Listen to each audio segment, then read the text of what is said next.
I was standing in a cemetery at 3 AM one night with my friends. All of them were in the car getting ready to go, putting on seat belts, etc. I was walking towards the car by myself. My arm was grabbed very violently from behind. I didn't even look back, I just ran to the car and got the heck out of there.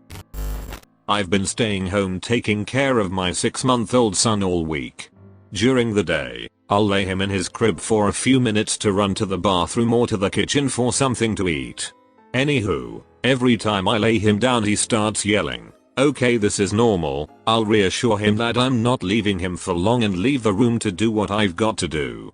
Every time, within seconds, he'll start laughing and I start hearing a man and a woman playing with him, talking to him, through the baby monitor. Sometimes I'll call out just to make sure we're alone and that nobody else is in the house. When I do, the voices stop and he starts crying again. It has happened every single time I've left him alone for a few minutes this week. The voices don't seem angry or anything, but it scares me a bit regardless, and has also caused me to question my hearing and my sanity. I was a kid, maybe 10 years old. I came inside in the evening after playing outside in the backyard. I stopped by the exterior door to take my shoes off and just happened to notice that the basement door across the room was closed and dead-bolted. It was an old door that didn't stay totally closed unless dead-bolted. I look down to untie one of my shoes and I hear a loud bang and look up to see the basement door wide open. I noped the plumbers out of there with my shoes still on. My parents were in the other room and didn't hear a thing. I went back later and the door lock were totally undamaged. I have absolutely no idea what caused it and can't really come up with any rational explanation. I was pretty afraid of going in the basement for a while. Upvoting because I really love these posts and read them every damn time. Hope it takes off. Edit, might as well share one. I didn't see a ghost until I was 19 years old and did not believe in them until then. I had the mentality that, I'll believe it when I see it. I was at my friend's rental house who had a baby and they kept talking about how their house was haunted. Particularly the room the baby slept in, and that a woman would be seen in white, walking into the baby's room at night. A few times my friend, the husband, would be alone with the baby at night while the wife was at work and see the women walk by the open door in the hallway towards the baby's room, while the baby slept.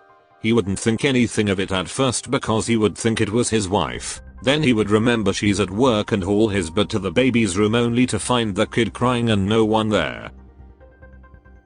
Fast forward to my encounter. I was hanging out with my friend, the wife, at their house while my friend, the husband, was at work and helping out watching the baby. Starting hearing a ton of noises and my friend said she just wanted to get the kid, get in the car and leave. I laughed and tried to tell her it was nothing but I complied. We get to the car and she tells me she forgot the dog and asked if I could go back and get him. I approach the window at the front of the house, peer into it and see the dog standing at the sliding glass door, completely stiff, with its tail pointing straight out barking his butt off. I then look at the reflection and my heart skips several beats as I see the bottom half of a reflection of a woman in white. I nope out of there and tell her I can't go in there and tell her what I saw. We eventually go back inside once the dog slowed on the barking. I was a true believer in ghosts since that day and have had a couple other encounters. A few years ago, about a year after we moved into our house, my mom and I were home alone with our dog. I was in one bedroom and my mom was in another right across the hall. I heard my dog's toy squeaking down at the end of the hall, so I figured she was playing with it, no big deal. Then my dog came running into the bedroom, without a toy, but the squeaking continued. My dog was running around like crazy, in and out of the bedrooms as if she was trying to figure out where the squeaking was coming from. I figured my mom was teasing her, trying to get her to play.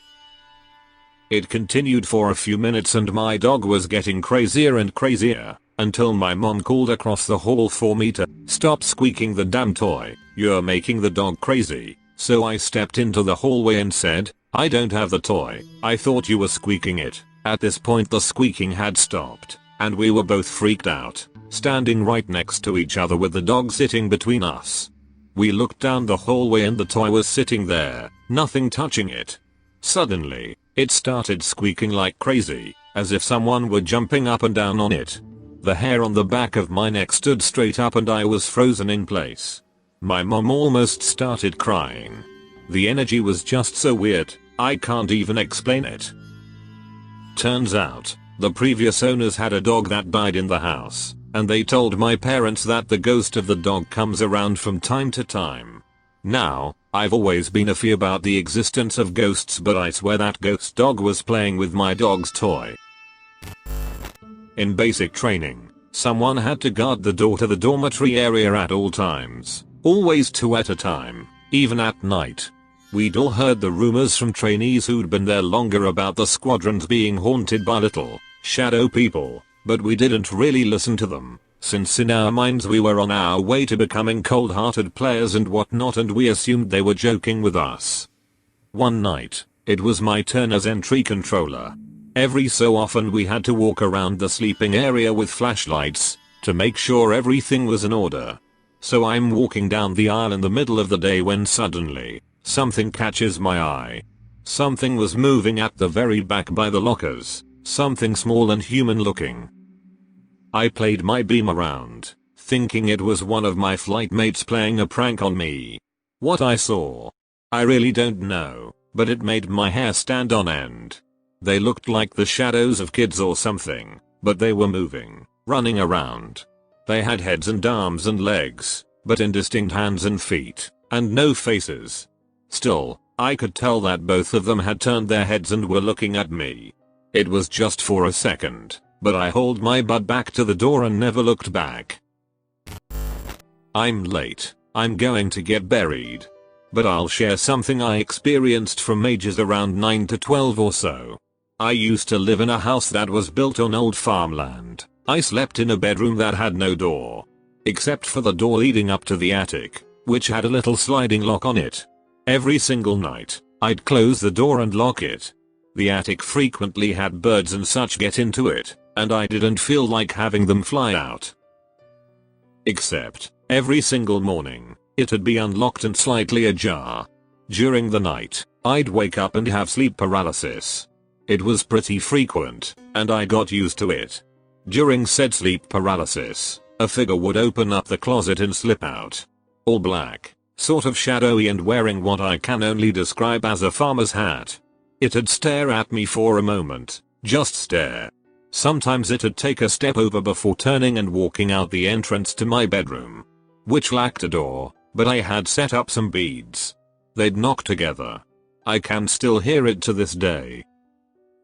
I had always been told I had an overactive imagination. I never spoke of it to my parents or family since they'd probably make fun of it. One summer, my cousin came to visit. She took over my room, since my family thought she deserved a larger room for whatever reason. She came down for breakfast in the morning, white as a sheet, and said I could have my room back. When my mother asked why, she told her she had sleep paralysis and saw basically what I had. I had never spoken to her of this. Years later, once we had moved out of the house, my mother told me something. Her bedroom was on the same hallway as mine, and she always slept with the door open. She told me some nights she'd wake up, just to see a figure pass by the bedroom quickly. She stopped getting up to check it after the first few times, but the house always gave her the creeps.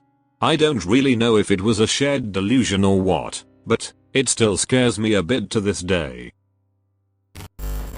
About 5 years ago, my husband and I went to visit his grandma. Big, beautiful 2-story house. I was going to head upstairs to put some pajamas on and saw a woman walk across the top of the stairs. It was only my husband, young daughter and his grandma in the house, and whoever I saw wasn't Granny. I went in the living room and told them what I saw, and his grandma goes, "Yeah, that's Laurie. She visits a lot." Laurie was my husband's mom who had died when he was 11. I was so fleabing spooked after that I barely slept the rest of the time we were there.